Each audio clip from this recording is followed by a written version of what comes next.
can't do it.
Thank you very much, please. Thank you. I want to begin by just saying we're doing extremely well in Iran. The difference between them and us is they had a Navy 2 weeks ago. They have no Navy anymore. It's all at the bottom of the sea. 58 ships knocked down in 2 days. And we have the greatest Navy anywhere in the world. It's not even close. But we are doing really well. We're not going to let them have nuclear weapons, because if they had them, they'd use them, and we're not going to let that happen. Should have been done a long time ago by other presidents. So it's an honor to be here. This is fun. And these are great athletes standing behind me, great coaches, general managers, great people, and a great superintendent. Hello, superintendent. We only put our finest as these superintendents for these great schools because we don't want to have somebody that they don't look up to. We take our best, and they're really amazing. For the second year in a row, it's my great honor to officially present the Commander-in-Chief's Trophy to the one and only Navy Midshipman football team with 11 wins and 2 losses, playing the best teams in football. I used to always think of the military services, they played like a little step below. It's not true. They played the big teams and they beat them. These players achieved one of the most impressive seasons in Navy football history and any football history, frankly. And I just want to congratulate the midshipmen. I met them backstage and they're great. Thank you. Congratulations, everybody.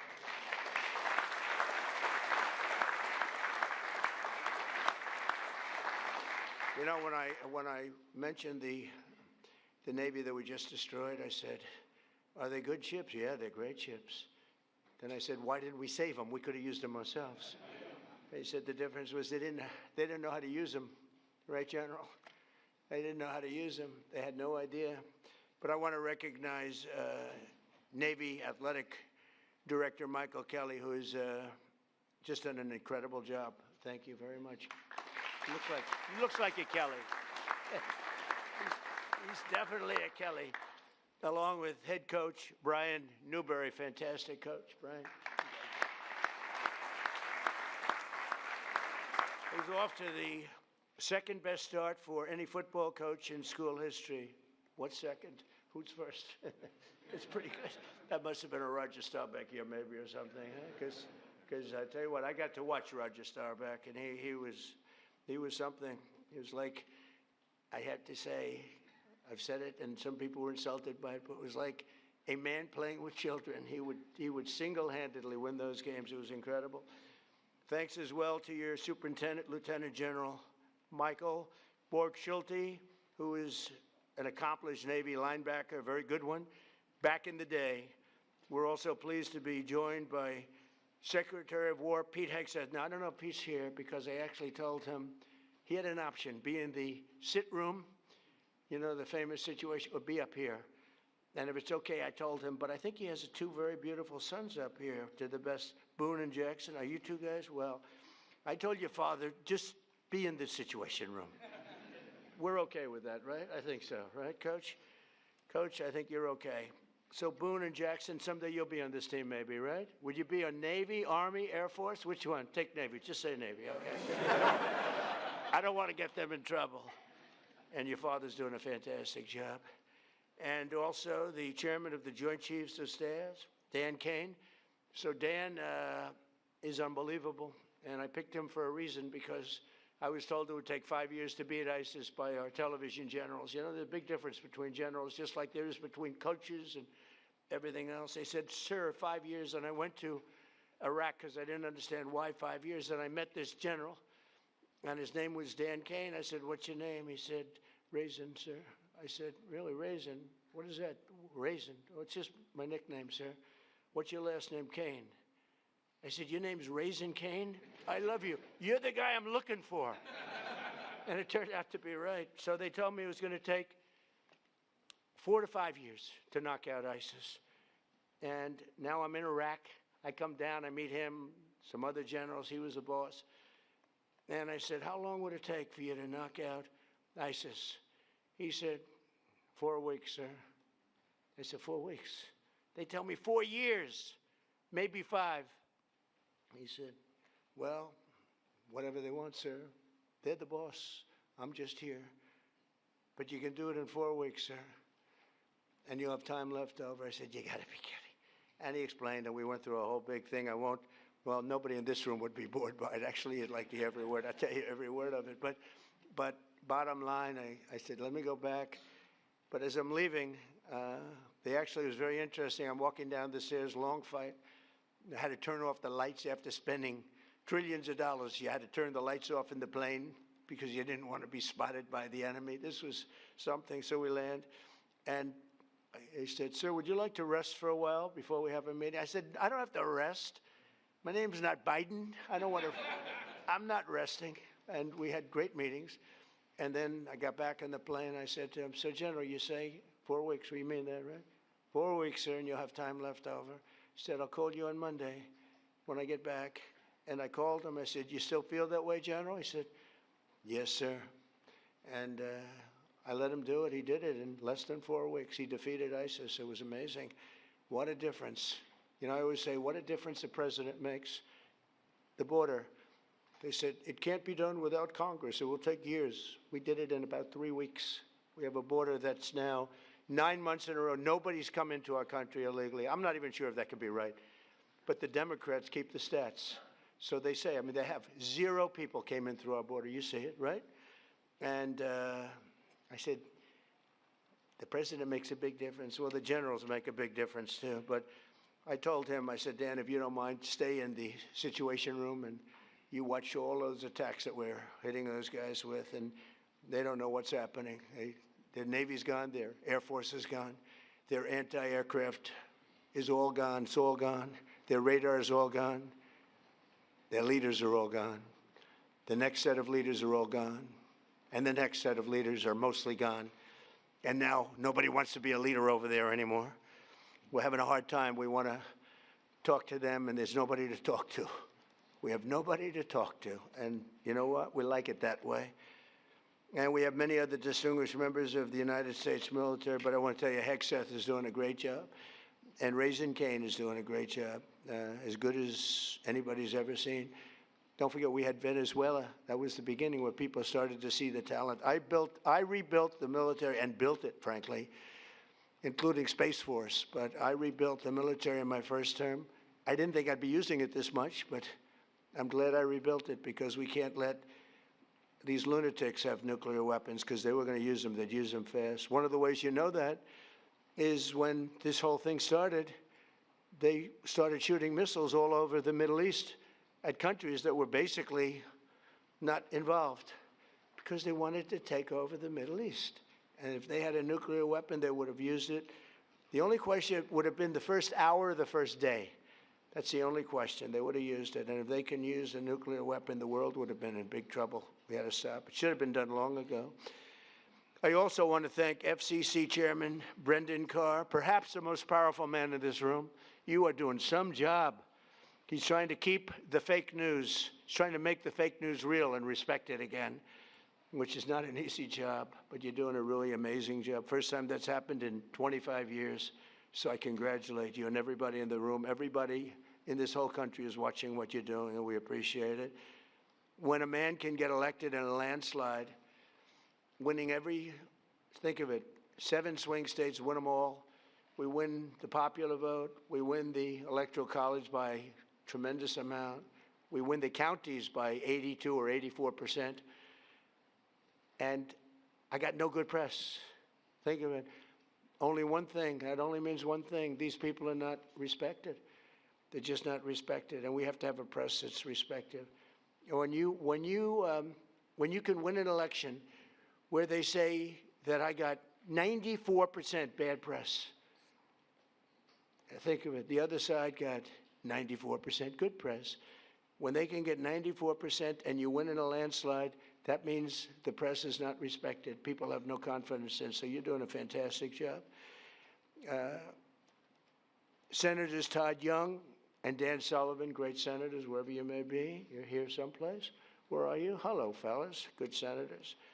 Great guys. And Representatives Ronnie Jackson, White House doctor.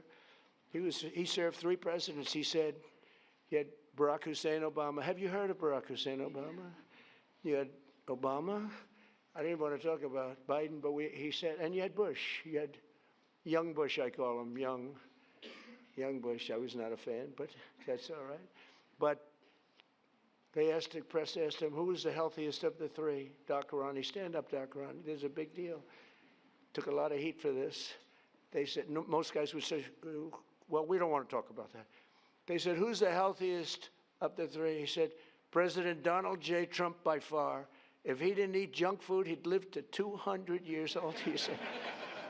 And I love this guy, and he then left and he ran. He was an admiral, and he then left, and he was a White House doctor, a very respected one. He saved a lot of lives. He was a great doctor. People don't realize that. And he then left, and he said, sir, I'd like to run for Congress. I said, you've never done it before. You won't be able to pull it off. In a very, very all-Trump district, there were 28 people running. Man was retiring. He's been there for years. And I said, Ron, I don't know. It's going to be tough, but we'll try it, right? And we got him in. He blew him away. There was one man that was favored. He was a rhino. He was favored to win easily, and we wiped him out, right, Ron? And he's been a congressman. He's one of the most popular people in Congress. But I don't care about that. I just care that he was my doctor, and he said I'm the healthiest human being he's ever.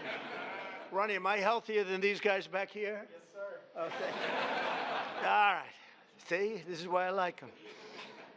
Also with Ronnie is Derek Van Orden, a fantastic guy, and members of the Naval Academy's Board of Visitors. Sean Spicer has gone on to great things, and Walt Nuda. Walt, where's Walt? Walt's become a very famous guy. He works with me, and he does a great job. Great, loyal, incredible person. And Sean Spicer, where's Sean? Where's Sean? Great job, and he's got a very successful television career going. What the hell do I get out of it? Well, you know what? I get nice statements. That's what I get out of it, right? Yes, sir. 100%. It's great. You've done great. Thank you very much. Congratulations. Those are really the people that are very much in charge of making everything work at the Academy. And the other academies, separate groups, a very important position. For the Navy midshipmen, 2025 was truly a season for the ages. You didn't just win the Commander-in-Chief's trophy, you made history as one of the greatest teams to ever wear the proud uniform of Navy football, some uniform. The teams have gotten so good in the schools that I was able to get, and we're pushing it very hard to make it permanent, a military academy deferment policy. So, because you have some people here, you know, when I went on the field and I threw up a coin, I'm standing next to these guys. They were monsters. I said, look at the size of these guys. I thought they were supposed to be smaller. I thought you had sort of restrictions on size, you know? We got rid of that because some of these guys were extremely large. And we have the NFL teams here also. When whoever wins the Super Bowl, they come. The baseball teams, we had the Dodgers, we have them all. But I saw the size of these guys, so I got used to it. And I said, these guys are as big as the NFL. And at one of the visits a while ago, first term, they asked me, they said, sir, we have a hard time recruiting because a player, if he's really good, he can't do the 4 or 5 years in the military service. Could you would like to do a military academy deferment policy? I immediately knew what he meant. And we got it done. And it allows you to defer your service until after your career. So if you're going to the NFL for 10 years, so now everyone wants to join. So do I get credit for this successful team then? The superintendent's going to say yes. I don't know about the coach. I don't know about Kelly. But the coach, I think, it made your life a little bit easier. It was tough. It was tough for the teams when they used to have to play guys that were twice their size, right? So they did good. They had better heart. They have the best heart in the business, but size does matter. And so what we did is we got that so you have a deferment, so a lot of people are able to join now, and they do their service later. They're great patriots, but that would be a lot to ask. And I think it's helped your teams really compete at the highest level. The team was led by your incredible senior class, and that includes the co-captain and star quarterback, Blake Horvath, who is fantastic. Where are you, Blake? Wait a minute, you were a player. I was at that game. He's a player. Yeah, but get everything. You can run it, you can throw it. What do you think? NFL material? Sure. Thank you. Stay up here if you want. Look at this guy. He walks up. Most of them just stay there. Just, they don't want to. Very good. Look at him. I can't get rid of him. I can't stay there if you want. Come on, stay there. He's a quarterback. What the hell? But he ends his college career as one of the most accurate Navy quarterbacks of all time, with an astounding almost 60% completion rate, second only to the man we just spoke about, Roger Staubach, who was unbelievable. He was unbelievable. He served 5 years, and then he came in, and came in at like 27 or something, and he was phenomenal as an NFL player.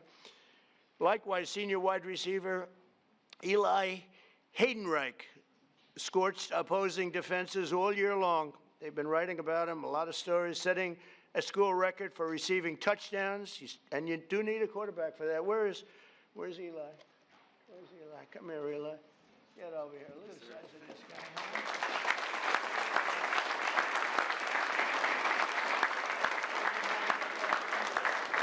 They're all saying he's got NFL. Pretty good. I see by the size of those hands you have no trouble catching that ball. Beautiful. And we're going to bring them down to the Oval Office. Nobody else. We don't have room for none of all these big shots that we have here. None of the senators, none of all these people. We're going to bring them down. We're giving them a special medal, a beautiful medal, a very expensive medal that if I see it on eBay tonight, I'll be extremely upset. All right, so we're going to all march down there later. Congratulations. Thank you very much. That's good. Very nice that you say that. The whole team is pointing at you. Are you looking to go NFL if you can? Yes, sir. I'm hoping to. Okay, good. Good. That's great. I'll bet you make it. So we have Eli and setting all the school records for receiving touchdowns, earning a spot at the NFL Combine, and cementing himself as, without a doubt, the greatest wide receiver in Navy history. That is not bad. Did you do the Combine? Yes, sir. How did you find it? Were you impressed by the athletes? I was, yes, sir. Were you as good as them? I like the. Were you better? They're all saying they like you. They're all saying he's better. Good. I can see it. We're going to watch, okay? We're watching all you guys. And let's not forget one of the strongest athletes the Navy has ever seen. Oh, this is the guy I want to meet. Who was named a first-team All-American. You can't do better than that. On 5 different organizations. So 5 groups named a first-team All-American. Senior lineman and co-captain Landon Robertson. Where's Landon? Where's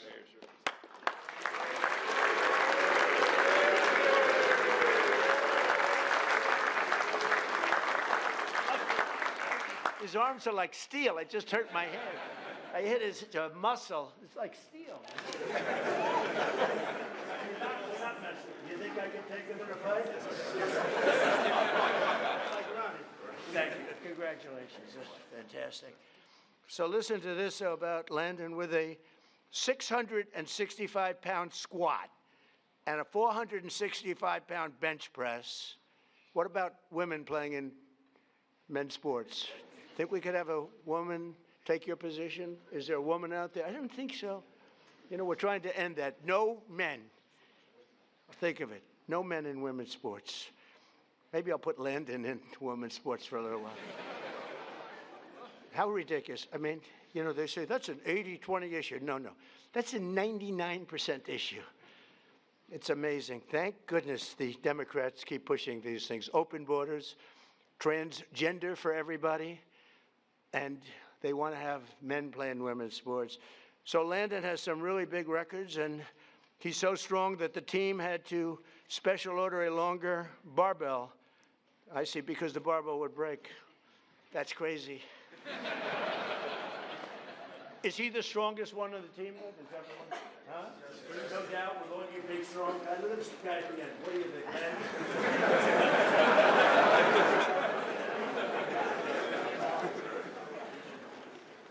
So thank you very much. We have a lot of fun at these things. I love sports, and I love athletics, and I love competition. I love competition, and these guys are champions.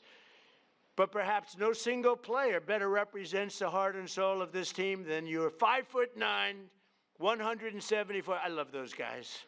Those guys that are a little smaller than you're supposed to be, but they have a bigger heart than everybody on the team, right? And the other team, too. 174-pound playmaker who delivered key knockouts and blocks on opponents almost twice his size. Senior Brandon Chapman. Brandon plays selfless, relentless football. I got this from his coach. As he likes to say, quote, here's a quote, "The way I look at it, the fight's not over until I win." That's it, right? Just keep going. And that's really the spirit of the Navy and our great sailors. Where are you, Brandon?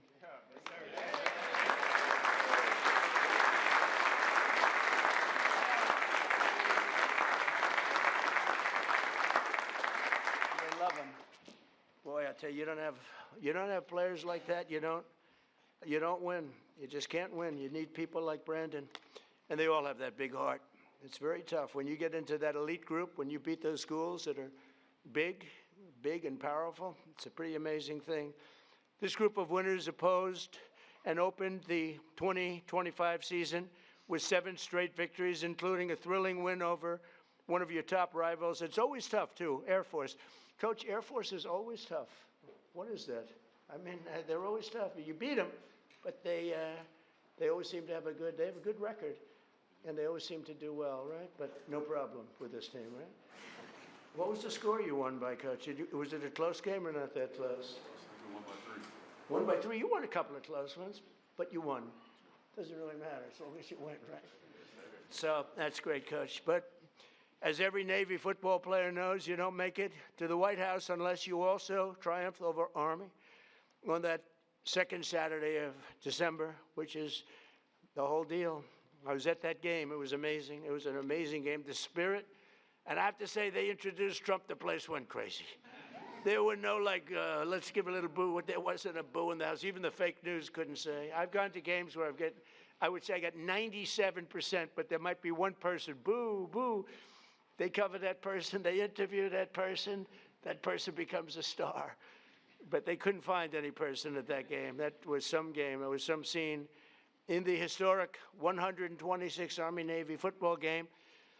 And again, something I really enjoyed. I love being there. I'll be there. Coach, I'll be there. You got to be back, Coach. We can't ever lose you. You'll be back, right? All right, you better be back. Do whatever you do, Kelly. Get him signed, right? Speaking of that, and you get him signed, all right? But you battle back from a 2-score deficit to draw within 6 points in the fourth quarter. Now, I was there. It was looking not great.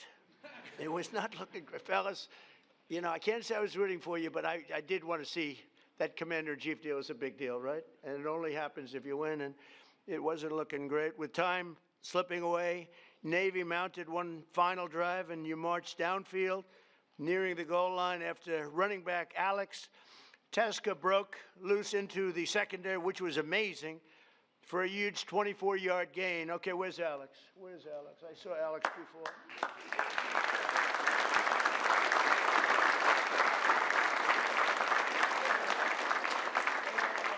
Thank goodness. Thank goodness. That was fantastic. I watched that because it was not looking good. After you did that, the momentum shifted, right, Coach? And the coach was saying, I don't know, I got a problem. And then he did that. We all felt good. That's great. Congratulations. That's beautiful. That's amazing. So Alex did his job, and he did a fantastic job. But every football player knows, every single one of them, that you don't have heart, you don't have that. You can have all the strength, like Brandon, you can have all the strength you want, but if you don't have heart, that's exactly what Alex showed, and he's another one that's known for that. Then 3 times the formidable Army defense held the line, and they really held it, making it 4th and goal, midshipmen. So it's time to do or die, right, Coach? And with 6 minutes and 37 seconds left on the clock, other teams might have kicked an easy field goal, but that's not this, Coach. Coach, did you have a call? Did you call up the superintendent and talk to him like, what do I do? Or did you just say, let's go for it? I think you said go. I think you just go for it, right, Coach? But not this team with this coach, with the Commander-in-Chief's trophy on the line, which is a big deal. Blake dropped back in the pocket, surveyed the field, delivered a strike across the middle to Eli for a touchdown, and secured victory over Army in one of the most iconic moments in Navy football history. I wouldn't say in Army football history. I guess it was iconic also, but not quite in the same manner.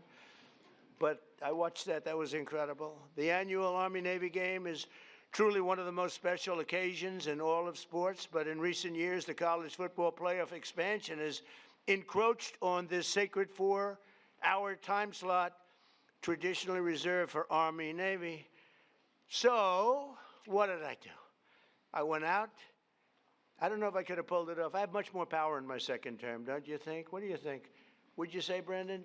Much more power. First term, I don't know if I could have gotten away with this, but what did I do? I went out and said, I'm going to sign an executive order to ensure that the second Saturday in December is preserved exclusively. Nobody's playing football. Not Ohio State against Notre Dame, not LSU against Alabama. Nobody's going to play football for 4 hours during that very special time of the year in December. It's preserved forever for the Army-Navy game. Now, if you don't want to watch football, you don't have to. But if you want to watch football, you're only watching one game. You're not watching 19 different games, all of them in many ways big. So, Coach, that puts a little pressure because the whole world's going to be watching. So nobody else is going to be allowed. Of course, we'll probably get sued at some point, because we always get sued. But we win those suits, and we'll win this one. The only game that's going to be played, so we preserve that time, no matter who it is. You're playing the Army-Navy game. It keeps it special. We like it, right? Are you okay with it? Huh?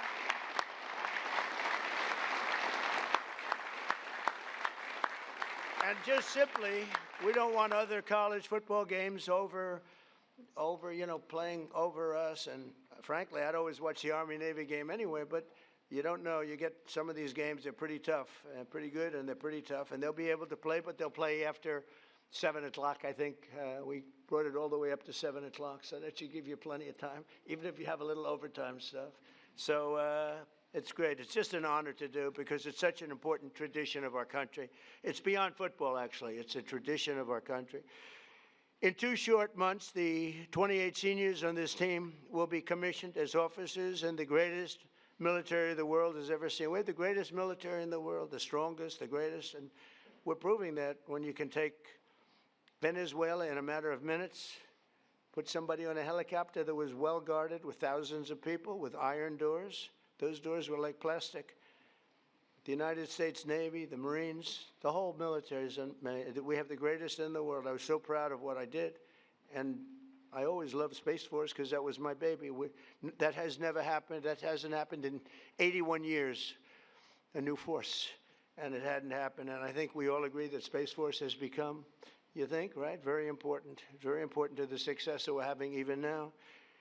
Over the past few weeks, the world has seen the true strength and might of our sailors and aviators as they fought in one of the most complex and successful military operations of all time against the Iranian regime. And it's amazing. It's not, I don't want to get too crazy here. Not a contest. It's not even a contest. They do whatever they want. They had a lot of great equipment. Russian equipment, Chinese equipment, they had plenty of money. That equipment was useless against us, useless. No force on earth can beat the American sailors or the American military. We're the strongest in the world by far. To those standing behind me who will soon be joining these missions, I say, sail fast, stay strong, and go Navy.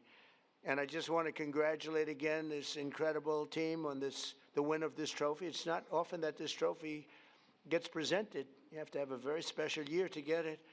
And I'm going to sign the executive order right now and then invite Coach Newberry up to say a few words and talk about what a great team and what great individuals they are. So, Coach, I'll sign and then you take over, okay? Thank you very much.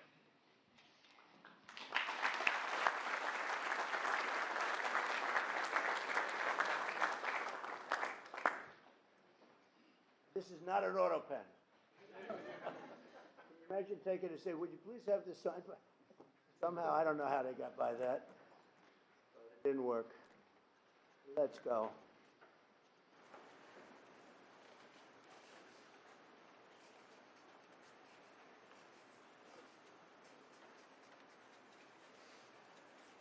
All right, it's a good one.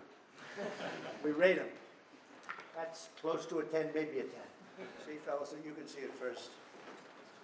That's pretty good, right?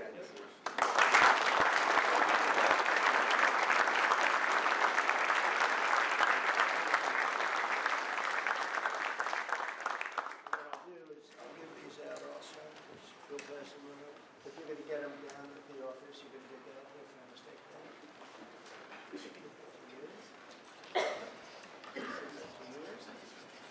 Coach, take over. Thank you very much.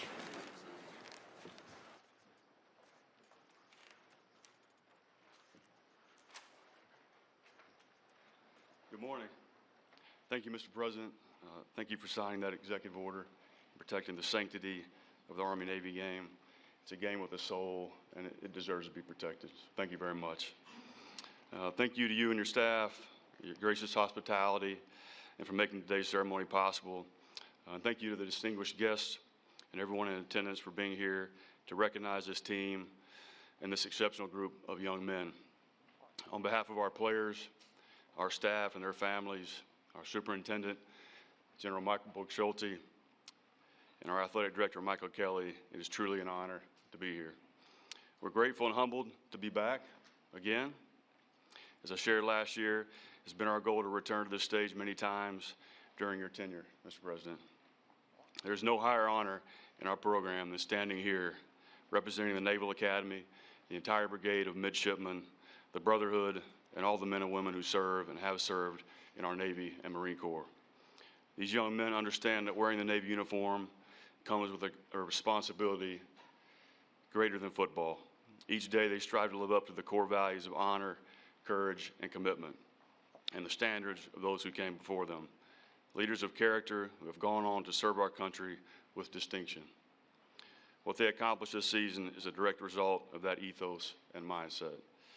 The players here on stage and to my left in the audience are some of the very best our country has to offer. In just a little over 2 months, these 28 seniors standing behind me will graduate and commission as officers in our Navy and Marine Corps under your command, Mr. President. They will do so with character, discipline, and the values that define this institution. I also want to recognize our fellow service academies, the United States Army and the United States Air Force.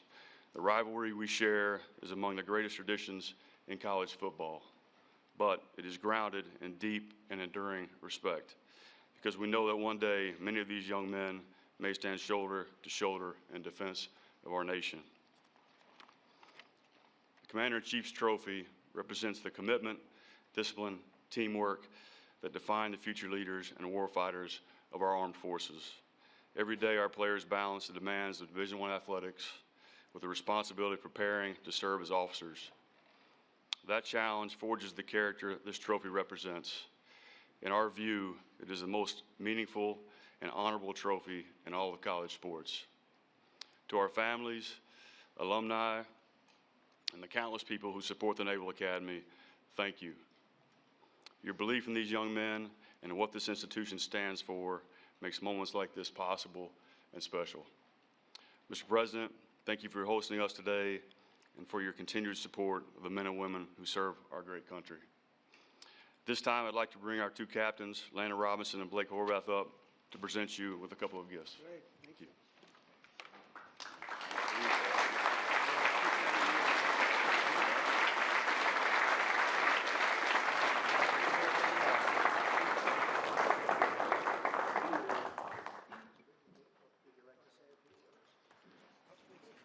For sure. Well, first, Mr. President, it's just an honor to be here. Football is very heavy. I know. You have a strong neck. Like you said, well, you're the healthiest guy here, so you got the neck to do it. Yes, sir. So just want to say thank you so much for having us here. Absolute honor. And last year, I was hesitant to say it's a once-in-a-lifetime experience, right, because I knew we'd be back this year. So I'm glad I can now say it's a twice-in-a-lifetime experience. And just couldn't have done it without our whole team here, right? Our support staff, from the strength and the trainers to all these guys and all the guys who are still at school right now in class. Thanks to all of them, and just for everybody for supporting us. And, go Navy, beat everybody.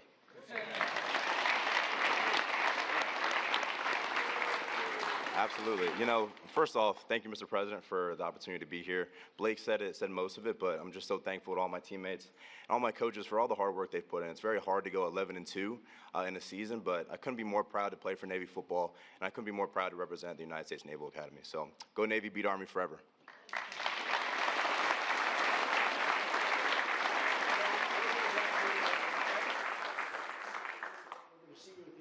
Now, anybody does not want to go to the Oval, please raise your hand. Thank you. See you. Thank you, everybody.